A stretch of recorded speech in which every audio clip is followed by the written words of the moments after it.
Hi everyone, welcome to engineers वाला। मेरा नाम है सिमरन कपूर और आज का ये सेशन आप सभी स्टूडेंट्स के लिए है जो लोग भी इस बार एसएससी जेई सीबीटी 2 एग्जाम देने वाले हैं। आई होप आपका रिवीजन, आपका तैयारी, आपके मॉक टेस्ट और उनका एनालिसिस बहुत अच्छे तरीके से चल रहा होगा। लेकिन इस लास्ट के एक महीने में आपको कौन से की पॉइंट्स का ध्यान रखना चाहिए, कौन सी मिस्टेक्स आपको अवॉइड करनी है, मेनली हम लोग उन पॉइंट्स के बारे में डिस्कशन करेंगे। तो सबसे पहली और सबसे इंपॉर्टेंट बात, आप में से कुछ लोग अभी ऐसे होंगे जो पुराने कुछ टॉपिक्स जो आपने सीबीटी 1 के लिए छोड़ दिए थे, आप उनको प्रिपेयर कर रहे होंगे और अभी फुल लेंथ मॉक टेस्ट देना स्टार्ट नहीं किया होगा, और कुछ लोग होंगे जिन्होंने फुल लेंथ मॉक टेस्ट देना स्टार्ट कर दिया है। मैं आप दोनों ही जो कैटेगरी के स्टूडेंट्स हैं उन दोनों के लिए यहाँ पर सेपरेट डिस्कशन करूंगी। लेकिन आप दोनों के लिए एक इंपॉर्टेंट की पॉइंट है, देखिएगा।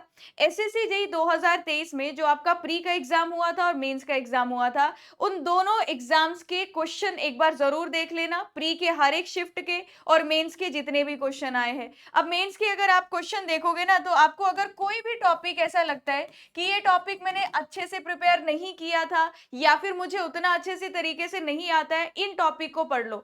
इन टॉपिक को चाहे आप अपने नोट से प्रिपेयर कर लो या फिर आप कोई स्टैंडर्ड बुक फॉलो कर लो, जैसे आपको सही लगता है। लेकिन मेंस में जो क्वेश्चंस आ रखे हैं उनका कॉन्सेप्ट आपको पूरा अच्छे तरीके से आना चाहिए कि अगर सेम कॉन्सेप्ट रिपीट होता है तो वो एटलीस्ट गलत ना हो। सेम पॉइंट बोलूंगी कि प्री में भी आपके जो डिफरेंट शिफ्ट के एग्जाम हुए थे, डिफरेंट शिफ्ट का जो पेपर आपको देखने को मिला था, आपके वो सारे क्वेश्चंस विद कॉन्सेप्ट की आपको पूरे अच्छे तरीके से प्रिपेयर होने चाहिए। दूसरी बात, जो इस बार एसएससी जेई का जो आपका प्री एग्जाम आप दे के आए हो 2024 का, इसमें भी आप लोग जानते हैं कि आपका एग्जाम डिफरेंट शिफ्ट में हुआ था। हर एक शिफ्ट का पूरा क्वेश्चन पेपर, जितना भी आपके टेक्निकल क्वेश्चंस थे, वो टेक्निकल क्वेश्चन सारे आपने सॉल्व करके जाने हैं। सॉल्व करने का मतलब ये नहीं कि मैम हमने 5 बार कर लिया तो हमें इसका आंसर ही याद है। आंसर याद नहीं, आपको उसका कॉन्सेप्ट पता होना चाहिए। अगर एक क्वेश्चन में 4 ऑप्शन दिए, चारों ऑप्शन का आपको वहां पर कॉन्सेप्ट आना चाहिए कि ये आंसर अगर करेक्ट है तो बाकी 3 इनकरेक्ट क्यों है, वो पूरा रीजन आपको अच्छे से पता होना चाहिए। तो इस बार क्या था कि अब आपको क्या देखने को मिला होगा कि कुछ टॉपिक्स हैं जिनसे आपकी हर एक शिफ्ट में क्वेश्चंस रिपीट हुए थे। सभी ब्रांच वाले स्टूडेंट्स को ऐसे क्वेश्चंस देखने को मिले होंगे कि आपके इस टॉपिक से हर शिफ्ट में आपको एक दो क्वेश्चंस देखने को मिले। तो आपको उन टॉपिक्स को थोड़ा सा ज्यादा अच्छे तरीके से प्रिपेयर करना है। जैसे हम सिविल इंजीनियरिंग ब्रांच में बात करें, आपका हाईवे इंजीनियरिंग में ट्रैफिक इंजीनियरिंग के क्वेश्चन हर एक शिफ्ट में आपको 1 से 2 क्वेश्चन देखने को मिले, तो आप उसको थोड़ा सा अच्छे तरीके से पढ़ लीजिएगा। ट्रैफिक साइन बोर्ड का साइज वगैरह याद कर लीजिएगा। तो जो भी टॉपिक से क्वेश्चन आपको बहुत रिपीटेड मिले, इनको अच्छे से देख लेना। अगले पॉइंट की बात करते हैं। अब बात करते हैं कि एक तो वो लोग हैं जो ऑलरेडी पहले से प्रिपेयर कर रहे हैं और ऑलरेडी आप लोगों को मॉक टेस्ट देना स्टार्ट कर दिया है, और जिन्होंने मॉक टेस्ट देना ऑलरेडी स्टार्ट कर दिया है उन्हें क्या करना है, और जो लोग अभी पुराने सब्जेक्ट्स को ही कंप्लीट कर रहे हैं उन्हें क्या करना है। तो जो आपका कैटेगरी 1 वाले स्टूडेंट्स हैं जिन्होंने अभी थोड़ा सा लेट प्रिपरेशन स्टार्ट करी, आई होप आप अभी कुछ ना कुछ प्रैक्टिस तो कर रहे होंगे, कुछ ना कुछ रिवीजन कर रहे होंगे। अगर आपको रिवीजन में भी एक थोड़ा सा की पॉइंट मैं यहाँ पर ऐड करूं, आप क्या कर सकते हो रिवीजन को अच्छा करने के लिए, आप एक दिन में उठा सकते हो 3 टेक्निकल सब्जेक्ट। ठीक है, 3 टेक्निकल सब्जेक्ट उठाइए। 3 टेक्निकल सब्जेक्ट में मान लीजिए मैं एसएससी जेई के पीवाईक्यू लगाऊंगी, और पीवाईक्यू मैंने उठाने हैं पिछले 3 साल के, लगा लीजिए प्रीवियस 3 इयर्स। ठीक है, अब इन 3 टेक्निकल सब्जेक्ट के सारे क्वेश्चन सॉल्व करना एक दिन में पॉसिबल है नहीं। आप क्या करो, आपने 3 सब्जेक्ट उठाए, मान लीजिए सोम उठाया, आरसीसी उठाया, सर्वे उठाया।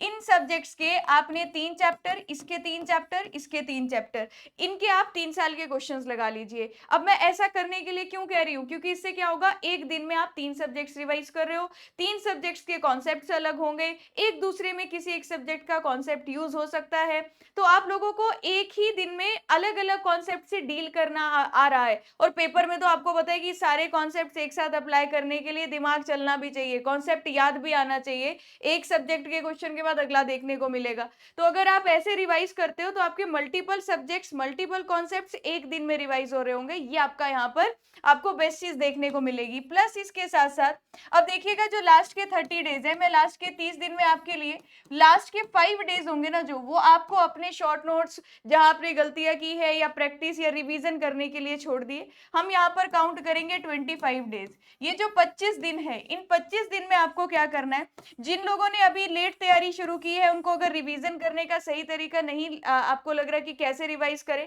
आप क्वेश्चंस लगाइए, प्रीवियस ईयर लगाइए। अब जब आप क्वेश्चन प्रैक्टिस करोगे, आपको यहाँ पर कुछ टॉपिक्स ऐसे मिलेंगे जो आपको लगेगा कि ये मेरे टॉपिक्स वीक हैं, उन पर काम करिएगा, उनको पढ़िएगा, नोटबुक से पढ़िएगा, नोट से पढ़िएगा, जहां आपको सही लगता है।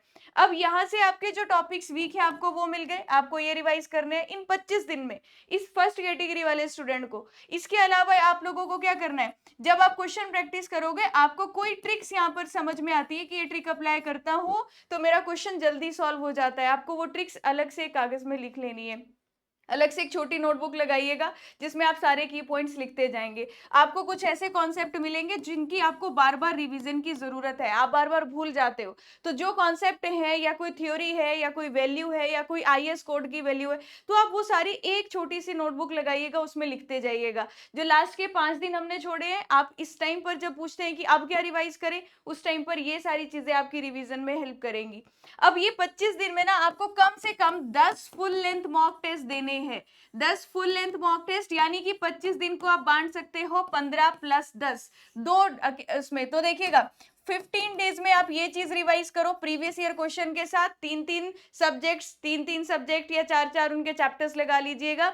और जब आप ये सारे कर बैठोगे, उसके बाद आपको 10 फुल लेंथ मॉक टेस्ट लगाने हैं। अब फुल लेंथ मॉक टेस्ट लगाने का मतलब ये नहीं है कि आज मैं टेस्ट दे रही हूँ, अब जितना ड्यूरेशन एग्जाम में है उतने ही टाइम में आपको क्वेश्चन सॉल्व करना है। पहली बात, सेम तरीके से आपको अपने घर पर फोन साइड रखकर अपने लैपटॉप की स्क्रीन पर आपको वैसे ही टेस्ट दिखना चाहिए जैसे एग्जाम में आपने देना है। अब आपको अपना साइंटिफिक वो कैलकुलेटर नहीं यूज कर, आप वर्चुअल कैलकुलेटर का यूज करोगे। ये सारी बातों का बहुत ध्यान रखिएगा। मॉक टेस्ट को आप लोग सीरियस होकर देना है। मॉक टेस्ट का मतलब है कि पेपर से पहले एक बार आप पेपर दे रहे हो, तो पेपर में जैसे सीरियस होकर बैठते हो आप क्वेश्चन सॉल्व करने, वैसे ही आपको इन मॉक टेस्ट को अटेम्प्ट करना होगा। ये पहला रूल है, अदरवाइज मॉक टेस्ट देने का कोई फायदा नहीं होगा।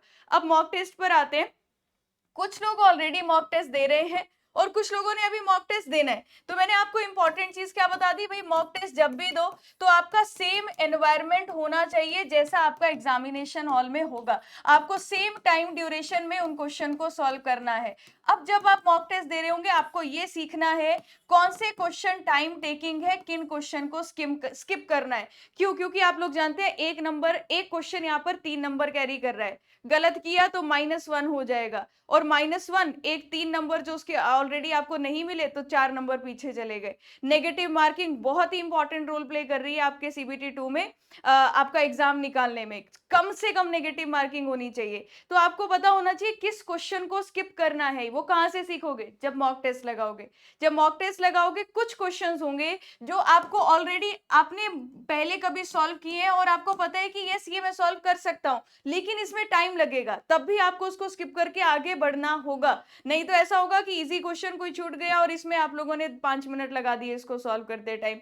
तो जब आप मॉक टेस्ट दोगे तो आपको ये एनालिसिस करनी है कि इस क्वेश्चन से मैं आगे बढ़ सकता हूं क्योंकि इसमें टाइम लगेगा।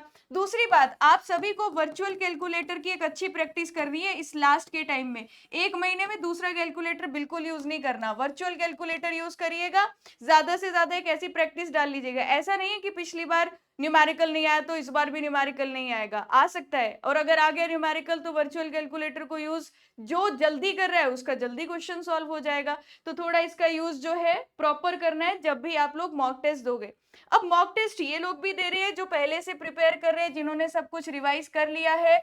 आप लोगों को क्या करना है, लास्ट के 25 दिन में कम से कम मैं बोलूंगी 15 मॉक टेस्ट, मिनिमम बोल रही हूँ 20 भी दे सकते हो। आपको कम से कम 15 डेज में आपको 15 मॉक टेस्ट यहाँ पर देने हैं। अब 15 मॉक टेस्ट में ध्यान रखिएगा, सभी टेस्ट जब आप दोगे तो उनका टाइम सेम रहना चाहिए, और जो की पॉइंट्स मैंने यहाँ पर ऐड किए भाई, सेम एनवायरनमेंट, सब कुछ सेम, ठीक है।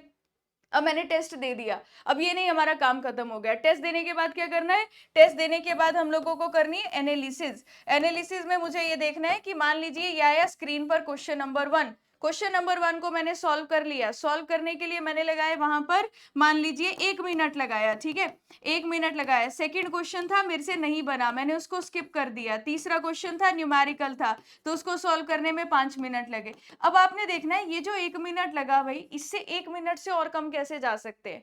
क्या हम अगर इस कॉन्सेप्ट को थोड़ा इस तरीके से या कोई ट्रिक बना ली होती, या हमने इतनी बार रिवाइज किया होता कि सोचने में इतना टाइम नहीं जाता, तो क्या ये क्वेश्चन जल्दी हो सकता था? अगर प्रैक्टिकली पॉसिबल है तो रिवीजन करके ही वो चीज आपको और जल्दी याद आ सकती है।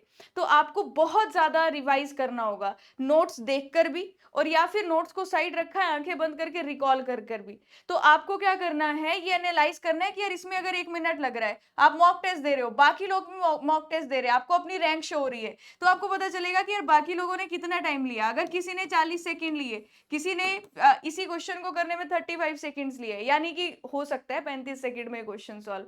तो देखिएगा कि क्या कोई ऐसी चीज है जिसको आप इंप्रूव कर सकते हो, क्या आप और थ्योरी को रिवाइज कर सकते हो, या और कम टाइम में कैसे क्वेश्चन सॉल्व हो सकता है। जो सॉल्व हो गया है उसकी भी एनालिसिस जरूरी है, और जो सॉल्व नहीं हुआ है उसकी एनालिसिस भी जरूरी है। उसमें आप लोग देखिएगा क्या कॉन्सेप्ट था जो आपने नहीं पढ़ा है। अगर नहीं पढ़ा है तो आप इससे अपनी बुक पर जाइएगा, अपने नोट्स पर जाइएगा और उसको प्रिपेयर करिएगा। अब 25 दिन में अगर 15 दिन मॉक टेस्ट देने हैं तो आपके पास 10 दिन खाली हैं। 10 दिन में क्या करना है? अब आज मैंने मॉक टेस्ट दिया, मैंने उसको एनालाइज किया, ये गलतियां थी, मैंने जो कमियां थी उनको रिवाइज करा, अपने नोट्स देखे, प्रीवियस ईयर जो भी आपके क्वेश्चंस थे या जहां मिस्टेक्स आपको मिली, आपने उनको रिवाइज करना है एक दिन आराम से बैठ के। नेक्स्ट डे फिर से मॉक टेस्ट दिया। जब नेक्स्ट डे मॉक टेस्ट दिया तो ये वाली गलतियां सेम रिपीट नहीं होनी चाहिए। आपके माइंड में आ जाना चाहिए कल ये गलती हुई थी तो आज ये गलती फिर से रिपीट नहीं होनी है।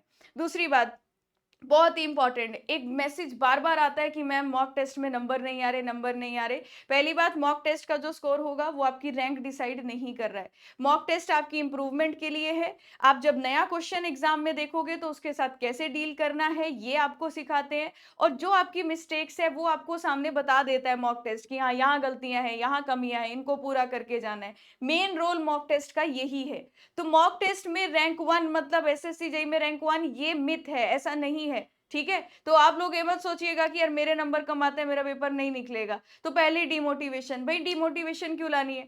जब जितना 100% आप अपना दे सकते हो ना, आपको वो लास्ट 1 महीने में प्रिपेयर करना है। ऐसा ना लगे कि जब पेपर देने बैठे, अरे ये कॉन्सेप्ट तो हमने छोड़ दिया था क्योंकि ये थोड़ा मुश्किल लगता था, या फिर इसके क्वेश्चन नहीं बन पाते थे, वही पेपर में आ गया। इसे कहते हैं रिग्रेट होना, बाद में वो फील ना हो। आप अपनी तरफ से पूरा 100% प्रिपेयर करके जाइएगा। मॉक टेस्ट से अपना आप रिजल्ट को कनेक्ट मत करिएगा। मॉक टेस्ट से आप लोग सिर्फ इंप्रूव करिएगा, जितना हो सके उतना इंप्रूव करिएगा। और ये मॉक टेस्ट जो है, जैसे आप मॉक टेस्ट दोगे, पहला, दूसरा, तीसरा, फोर्थ, फिफ्थ, ऐसे आगे बढ़ते जाओगे, अब आपको एक पैटर्न समझ में आने लग जाएगा कि इस क्वेश्चन को करना है, इसको स्किप करना है, ये न्यूमेरिकल है, ये लास्ट में कर सकता हूं। ऐसे करते करते स्टेटमेंट वाइज क्वेश्चन है, टाइम लगेगा सोचने में, तो इसको इतना टाइम दे सकता हूं। अगर आप मॉक टेस्ट दोगे, आपको ये क्वेश्चंस का ही पता चल जाएगा कि पहले ये क्वेश्चन करना सही है या इसको मैं बाद में मार्क फॉर रिव्यू कर सकता हूं। और जो पैटर्न आपने अभी मॉक टेस्ट में फॉलो किया ना, सेम पैटर्न ही आपको अपने एग्जाम में जाकर फॉलो करना है। तो अगर आप इस तरह एक टाइप के क्वेश्चन है, आपको पता है कि वो बन नहीं पा रहे, मॉक टेस्ट में टाइम बड़ा लग रहा है, आप जैसे ही पेपर में वो क्वेश्चन देखोगे, आपको पता चल जाएगा कि ये क्वेश्चन स्किप करना है और आगे बढ़ना है। हमें ये भी सोचने के लिए वहां पर टाइम वेस्ट होता है कि हम इसको स्किप करें या फिर इसको सॉल्व करें। ये चीज आपको कहां से ट्रेनिंग मिल जाएगी? आपके मॉक टेस्ट से मिल जाएगी। तो जो लास्ट में 25 डेज है, कम से कम आपको 20 देने हैं, बहुत अच्छी बात है। तो कम से कम 15 मॉक टेस्ट आपको देने ही है। और जो लोग अभी जस्ट रिवीजन कर रहे हैं, पुराने टॉपिक्स को कवर कर रहे हैं, आपको कम से कम 10 मॉक टेस्ट देने हैं। एनालिसिस कैसे करनी है मैंने आप लोगों को बता दिया। और ये 2 की पॉइंट्स का ध्यान रखिएगा। अगर कोई आईएएस कोड है, उनकी वैल्यूज, कौन सा आईएएस कोड कहाँ के लिए यूज किया जाता है, ये सिविल वालों के लिए बोल रही हूँ, तो वो आप लोगों को याद रखना है, ठीक है। इन सारी बातों को ध्यान रखिएगा। और आपने मेहनत की है, अगर अपना 100% दे रहे हो तो आपका रिजल्ट जो है वो अच्छा ही होगा। लेकिन आपको बस डिस्ट्रैक्शन से बचना है। और अगर आपको फिर भी कोई डाउट लग रहा है, कोई भी क्वेरी आ रही है अपने एग्जाम की प्रिपरेशन के रिगार्डिंग, तो मुझे वो जरूर कमेंट सेक्शन में बताइएगा। लेकिन पूरा अपना 100% दीजिएगा, अपना हार्डवर्क कीजिएगा, जितना ज्यादा हो सके रिवीजन करनी है, प्रैक्टिस करनी है, मॉक टेस्ट देना है और एनालिसिस करना है। ये 4 चीजों को आपको रिपीट करना है। जितना ज़्यादा practice, revision, mock test, analysis ये करोगे, उतना ही बेटर आप लोगों को उसका रिजल्ट देखने को मिलेगा अपने एग्जामिनेशन वाले दिन। ठीक है? चलिए तो मिलते हैं ऐसे ही किसी नेक्स्ट सेशन में। All the very best.